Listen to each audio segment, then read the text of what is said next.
Volvió la política y volvió Divina Comedia. ¿Cómo te va, Ezequiel? ¿Qué tal, Walter? ¿Cómo estás? ¿Por qué volvió la política? Como todo el mundo sabe, ya han leído sobradamente en los diarios de los últimos días, el radicalismo celebró una convención nacional en Gualeguaychú y tomó una decisión que alteró, modificó el mapa político, el tablero político del año electoral. El radicalismo rompió el molde y decidió abandonar la concertación que venía tejiendo desde hacía años con el espectro, con la centroizquierda del espectro político argentino y se corrió hacia la centroderecha. Resolvió acompañar una decisión bastante audaz de su presidente, el senador Ernesto Sanz, y avanzar hacia una coalición con el PRO, la fuerza de Mauricio Macri, que representa en términos convencionales la nueva apuesta de la Argentina, de la política argentina para los tiempos que vienen. Tuvo muchos significados esta convención, han sido analizados muchos de ellos. Uno de los, me parece, sobresalientes es que, de alguna manera, el escenario político es el contrario espejo del que mostraba la Argentina al comienzo del mandato de la presidenta Kirchner. Aquella situación todavía la tenemos como herencia. Porque coloca a la oposición en otro lugar, ¿no? Coloca a la oposición en otro lugar, definitivamente. La oposición fue disgregada, fue atomizada a esa elección que le permitió a la presidenta conseguir 50 y tantos por ciento, 54% de los votos y tener a la segunda opción electoral a más de 35-37% de alcance, de ventaja. En este caso no solamente la oposición ensaya una unidad, sino que aparece el peronismo dividido. Es decir, se invierten los roles. ¿Por qué dividido? Porque el peronismo va a estar representado por una opción de perfil kirchnerista que va a representar el gobernador Scioli con bastante probabilidad, no podemos decir que sea una certeza, y por el otro lado va a estar representada por Sergio Massa, el exintendente de Tigre. Ahora, eso también va a depender de qué papel asuma la presidenta en la campaña para con el peronismo, ¿no? Digo, si la presidenta decide finalmente apoyar o no al gobernador de la provincia de Buenos Aires, o si decide, como se presume, apoyar a Florencio Randazzo. Eso todavía es una especie de terra incógnita. En el gobierno no se atreven a decir que el candidato de la presidenta es uno u es otro. Incluso hay quienes afirman, y hasta el propio interesado, como es el jefe de gabinete Aníbal Fernández, que quiere ser candidato a presidente. Algunos dicen es un albur. Lo que sí pareciera es como que vuelven a tomar relevancia los dos principales partidos de la política argentina, el radicalismo y el peronismo, al menos de cara a los próximos meses hasta que se cierren las alianzas dentro de 90 días. Notable relevancia. Si bien no se puede porque decir... todos veníamos hablando del PRO, de Macri o del Frente, pero pareciera que después de estos días vamos a hablar del radicalismo y del peronismo y cómo se tejen las alianzas de cara a estos 90 días. Tanto que hoy Mauricio Macri salió a ganar la centralidad del escenario político con una declaración temprano en la que anunció que va a levantar el cepo si es presidente de la Nación. Bueno, vamos a hablar de todos estos temas con un invitado que es Ricardo Gil Lavedra, que fue ministro de Justicia, fue presidente del bloque de diputados de la Unión Cívica Radical, y es un hombre que suena para la Corte Suprema al mismo tiempo, ¿no? Todos saben que Gil Lavedra al mismo tiempo fue miembro del tribunal que juzgó a los excomandantes en 1985. Reúne varias condiciones. Gil Lavedra nos va a permitir también hablar de cómo es la relación entre el Poder Judicial y el Poder Ejecutivo en este momento. Empezamos el año, empezamos con Divina Comedia y volvemos en un minuto.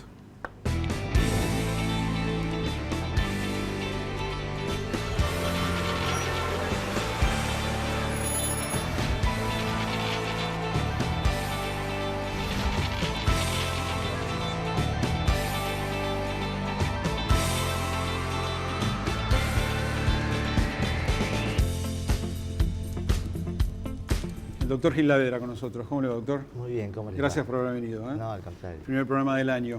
Bueno, hicimos una introducción sobre la convención del sábado y quería preguntarles por qué impresión, qué conclusiones puede sacar de la convención. Bueno, varias. En primer lugar, bueno, lo que ha destacado todo el mundo, la circunstancia inédita de que una decisión partidaria se tome en una convención.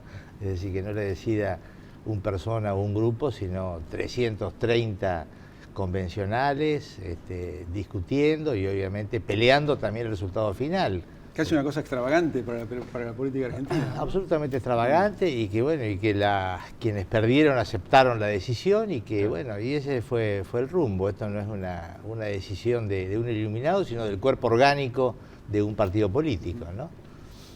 En segundo lugar, que me parece que esta decisión va a marcar mucho el mapa electoral y obviamente yo creo que puede tener una enorme incidencia para la elección de las nuevas autoridades, ¿no?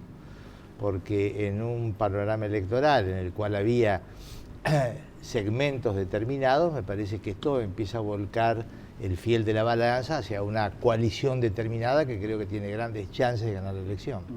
Ricardo, ¿está de acuerdo con los que dicen que la UCR pierde identidad partidaria después de esta convención del fin de semana? No.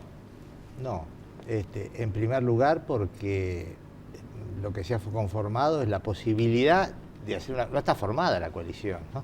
Es decir, las conversaciones, que yo sepa, todavía no han cristalizado, hay que llegar a acuerdos. Y estos acuerdos suponen... Pero tiene un perfil ya. Bueno, ya está pero tiene un perfil claro, y con nombre y apellido. Claro, ¿no? La posibilidad de establecer un programa y también determinadas reglas de juego. Y para el caso del radicalismo, el radicalismo también se está jugando mucho en el interior del país. No es lo mismo para la Argentina que viene que tengamos una enorme cantidad de provincias gobernadas por el PJ a que no. Y yo creo que aquí el radicalismo puede jugar un papel trascendental. ¿Cómo se va a desdibujar si precisamente yo creo que el radicalismo puede llegar a conquistar muchas provincias?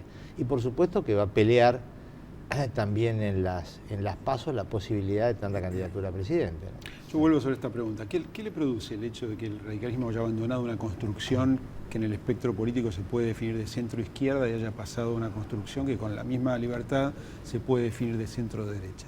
Miren, hoy en día todas estas decisiones no se toman por cuestiones estrictamente ideológicas, sino que hay una visión mucho más pragmática. No me cabe la menor duda de que UNEN significaba el acercamiento con las fuerzas políticas que tenían mayores afinidades ideológicas con el radicalismo. No cabe la menor duda. Ahora, yo creo que el fracaso de UNEN está determinado porque no tuvo liderazgos en condiciones de tener competitividad. ¿Ustedes creen que esto podría ser posible si hubiera un candidato de UNEN que hoy estuviera teniendo 20, 25 puntos? No, no. Todo el mundo estaría encolumnado detrás de UNEN. UNEN empieza a desdibujarse porque ve que no tiene candidatos competitivos. Y sinceramente, esta coalición de gobierno, o esta coalición en función de tratar de hacer una alternativa de gobierno, para terminar con el populismo, para tratar de restablecer instituciones, está formado sobre la base, bueno, de reunirse para poder triunfar, es decir, de tener una competencia electoral, ¿no? De este análisis se puede desprender que el senador Sanz no tiene chances en una interna con Mauricio Macri. No necesariamente, porque habrá que ver. Yo creo que hay mucho votante que se inclinaba por Macri porque aparecía como el que tenía más aptitudes como condiciones para poder enfrentar al kirchnerismo, bueno, que ahora piensa que tiene un voto, puede votar a quien más le guste. Hay mucho votante radical, yo creo que teníamos mucho votante radical en las que lo votaba Macri, que ahora puede votarlo a Sanz, ¿no? Ricardo, ¿qué se imagina para los próximos 90 días, que es el periodo donde se van a definir las listas y las candidaturas? Lo que ocurre siempre, ¿no? Las listas y el programa sobre todo, ¿no? Cuáles son las bases a las cuales se comprometen todos los candidatos. Bueno, sin duda, como pasa siempre en estos casos, va a haber mucha tensión, va a haber fricciones, etcétera. Va a depender de la responsabilidad, de la grandeza con que cada una de las partes en juego, bueno, acometa esto. Porque, repito, esta falta de mezquindad, esta falta de egoísmo, no solamente va a ser necesaria ahora. Bueno, gobernar no va a ser fácil luego, y la tarea más difícil es mantener la unidad, mantener la integridad de estas coaliciones cuando uno está en gobierno y empiezan los costos políticos, ¿no? Bueno, hoy Mauricio Macri dijo a la mañana que si él es presidente el 11 de diciembre se termina el cepo cambiario. me parece bien, pero ahí hay un punto de coincidencia, no creo que nadie va a pensar distinto, ¿no? Va a haber, yo creo que hay varias cuestiones. Aunque hay no va una a ser que fácil, tiene, ¿no? Digo. no, va a haber una que tiene que ver con la reparación institucional. Y ahí yo creo que no es tan difícil ponerse de acuerdo, creo que hay que sumar también a otras fuerzas políticas. Yo creo que en esta tarea de reparación institucional tienen que estar también las fuerzas de centro-izquierda, tendría que estar el peronismo renovador, muchas más fuerzas. Bueno, Porque en pero definitiva, fueron explícitamente excluidas, ¿no? El peronismo renovador, por lo menos. Esa fue una de las grandes discusiones de la convención. bueno, del frente electoral creo que no tienen que estar excluidas de los acuerdos futuros, ¿no? Yo creo que tienen que formar parte de los acuerdos futuros. Necesitamos un periodo de reconstitución de la Argentina y para eso hace falta amalgamar mucha potencia política, mucha densidad y volumen político, ¿no? Usted hablaba del votante radical. ¿Cómo debería entenderse la decisión del radicalismo? ¿Interpreta la migración del votante radical hacia una expresión como la del macrismo? ¿O ahora el radicalismo tiene que estar a la expectativa de si el votante radical lo va a acompañar con esta decisión? ¿Se entiende la pregunta? Sí. A mí me parece que había fuga hacia el macrismo. ¿Quién interpretó a quién? Claro, sí, ¿la gente interpretó a los dirigentes o fue al revés? Bueno, esto se verá sin duda en el futuro. Yo creo que la convención trató de contener esta fuga que tenía por debajo, ¿no? Porque es cierto que hay un gran reclamo generalizado de la gente de tratar de conformar una fuerza competitiva que pueda hacer el gobierno. Es lo que uno escucha en la calle, en los restaurantes, en todos lados, ¿no? Ahora, júntense, ¿no? Júntense. Bueno, Sanz lo dijo en su discurso, ¿no? Digo, Sí. Lo dijo así. Sin duda vamos a tener un desafío muy fuerte para el futuro, ¿no? ¿Cuál es el imperativo que tiene la oposición en el futuro, entonces, en esta idea de conformar al menos un programa de gobierno viable? Se dice con absoluta razonabilidad que nadie va a tener mayorías parlamentarias, ¿no? Sí. A ver, me parece que, te repito, que hay dos niveles. Un primer nivel que tiene que ser la reconstitución de los consensos básicos de una sociedad. Y esto tiene que ver con el funcionamiento institucional. Y acá yo creo que tiene que haber enormes mayorías. Y luego, ¿cuál es la dirección del gobierno en segundo plano, ¿no? Yo creo que, sin lugar a dudas, hay que mantener muchísimas de las cosas que se han hecho en este gobierno, pero hay que colocarla en la Argentina en un rumbo de desarrollo sostenido, ¿no? Con equidad social. Da la sensación de que la Argentina que se va a entregar es una Argentina atada de parches y de problemas, ¿no? Todos los problemas están deferidos para el próximo gobierno.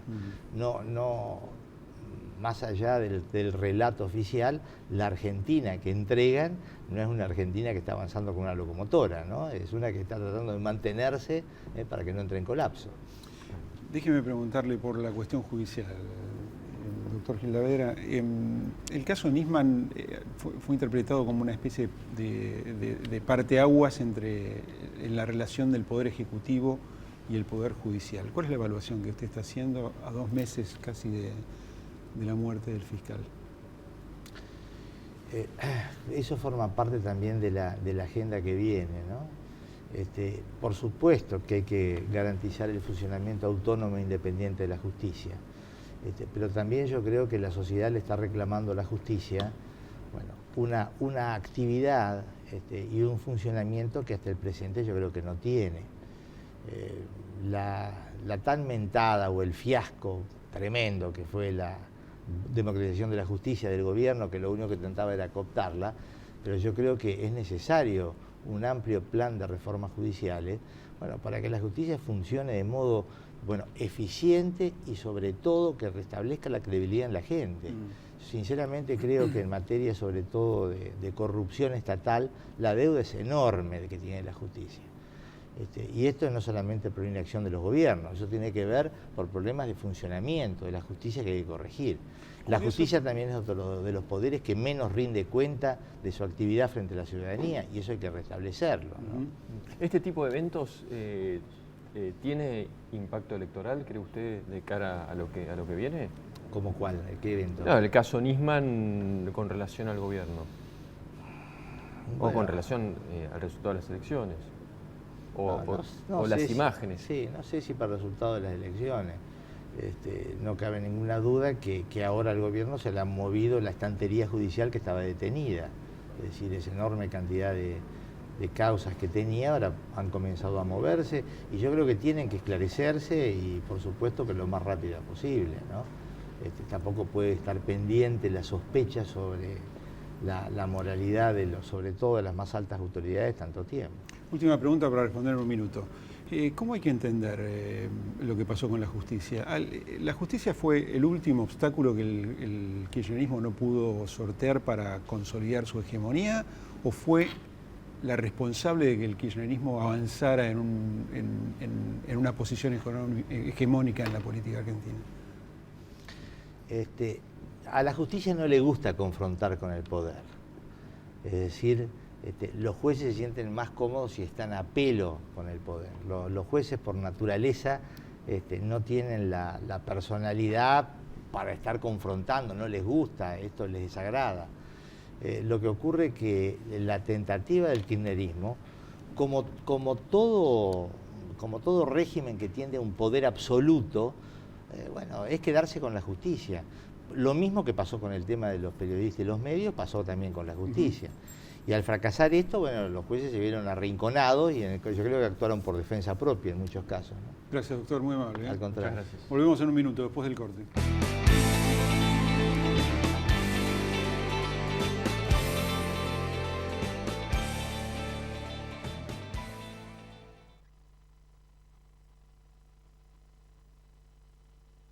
Ya están llegando las nuevas estaciones automáticas de Ecobici, abiertas todo el año, las 24 horas del día y totalmente gratis. Encontrá más información en buenosaires.gov.ar/Ecobici. Buenos Aires Ciudad. En todo estás vos.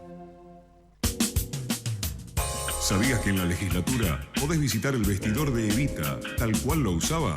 Legislatura de la Ciudad Autónoma de Buenos Aires. Monumento Histórico Nacional. Tu voz en la ciudad.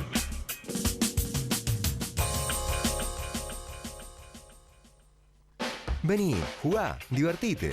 Aquí todos los días son especiales. En los casinos de la provincia de Córdoba, la diversión está asegurada. Red Social Wocra. Compromiso solidario en beneficio del trabajador constructor.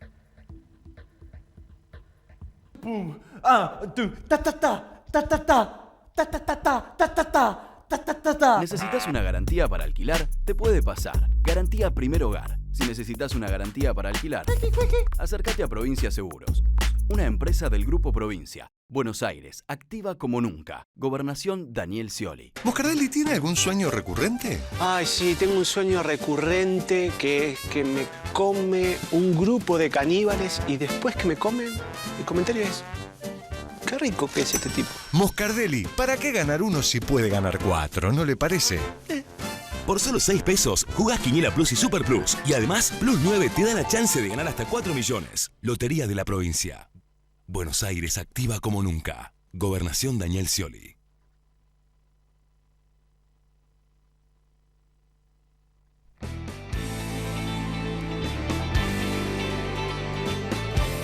Divina Comedia, segundo bloque, Divina Comedia renovada. Vamos a inaugurar en este mismo instante una sección con un columnista invitado que es Ignacio Olivera. ¿Cómo están? Muy bien, ¿vos? Todo bien. Bueno, un gusto que estés con nosotros. Bueno, igualmente. Vamos a hablar de economía y de finanzas, que son las especialidades de Ignacio, que es periodista de ámbito financiero, y con Ezequiel, que bueno, es nuestro... Bienvenido, Ignacio. Muchas gracias. Bueno, ¿a dónde vamos? Nosotros hablábamos en el comienzo del programa de una declaración de Mauricio Macri sobre el cepo. Dijo, si asumo como presidente, el 11 de diciembre no existe más el cepo. ¿Y ustedes qué creen? ¿Puede hacer eso, Macri, en un día? Para mí lo pone en una situación incómoda porque lo obliga a reconocer que va a tener que soltar el tipo de cambio y que en un primer momento ese tipo de cambio se va a disparar. O sea, por una cuestión de que a 8.75 es insostenible. ¿Qué quiere decir? ¿Puede generar inflación una decisión de ese tipo? Sí, no necesariamente, pero si lo dice ahora, todos inmediatamente lo relacionan a problemas inflacionarios porque siempre una devaluación se traslada sobre los precios. Hoy, por ejemplo, si le preguntaran a Macri a cuánto tendría que estar el dólar, si él considerara la inflación que hay de acá hasta el año que viene, podría decir perfectamente que estuviera en 11 pesos con 50 y con eso no habría devaluación en términos reales, pero la gente con ese precio sí se asustaría por ahí en pensar un dólar de 11 pesos con 50 o de 13 como está también especulando el mercado. Pensaría que lo compararía con el precio del dólar hoy y pensaría que esto sería una propuesta de devaluación y que tendría impacto sobre los precios. Un dólar a ese precio igual estaría corrigiendo de alguna forma el atraso cambiario en diciembre, claro, si se instalara. ¿Por qué crees que Macri sale con una... ¿Cuál es el sentido de una declaración de ese tipo? A ver... ¿Qué puede estar buscando políticamente? Yo creo que darle... A ver, creo que de acá a agosto o a septiembre, a medida que se acerque la fecha de las elecciones, es lógico que hayan más definiciones de los candidatos en cuestiones económicas. Creo que hasta ahora las definiciones de los candidatos en cuestiones económicas, como por ejemplo el tema del dólar, han sido bastante vagas. Por lo tanto, me parece como normal que vayamos teniendo las próximas horas, semanas y meses definiciones de los candidatos sobre el tema del dólar, el tema de los impuestos, el tema de las retenciones, de la oposición y, ¿por qué no?, incluso hasta del gobierno, con lo que pasó ayer con el tema de retenciones. No hay que descartar que el gobierno tome haga algunos anuncios de acá hasta las fechas de las elecciones. Lo de ayer fue una reserva de alguna forma de caja, ¿no? Lo que hizo el gobierno con los pequeños productores. Claro. Es decir, sigue tomando la plata de las retenciones y en lugar de destinarla a lo que lo destinaba, hace una reserva para hacer caja y corregir los precios de los productores más chicos. Así es, Walter. Y no hay que olvidar que el mercado está a la expectativa del que asuma después del 11 de diciembre, y la expectativa que tiene el mercado es que quien asuma después del 11 de diciembre va a encarar esta agenda. Ignacio, vos tenés, hablábamos del año que queda al gobierno. Vos tenés estuviste revisando un trabajo sobre cómo fue el comportamiento del gobierno en los últimos años en periodos electorales y no electorales en relación a la emisión y...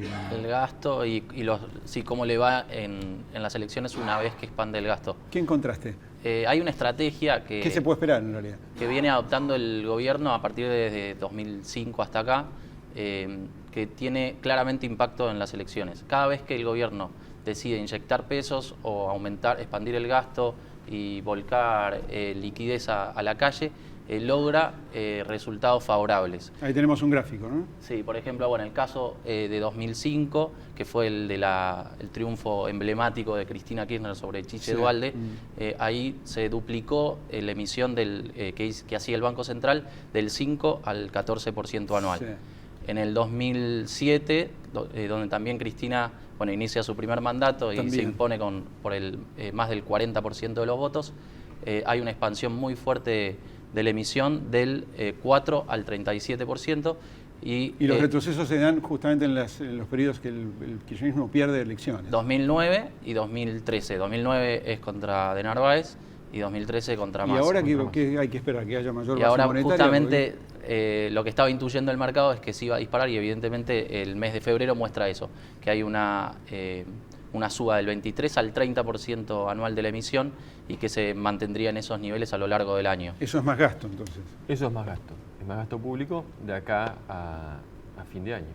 Lo que para mí puede llegar a ser presumir que no va a ser un escenario catastrófico electoralmente para el gobierno, porque cuando vos largás plata a la calle, es posible que la gente los problemas económicos los minimice o no los perciba tanto, y los desequilibrios de corto alcance en general. Claro, puede postergar los desequilibrios para cuando pase esta gestión, digamos, dejar los problemas para el próximo gobierno. O sea, va a haber efectos en los precios y en el dólar, pero el que los va a tener que resolver es el próximo presidente. Bueno, gracias. Vamos a cerrar el programa como siempre con Anatomía, nuestra sección de conclusiones.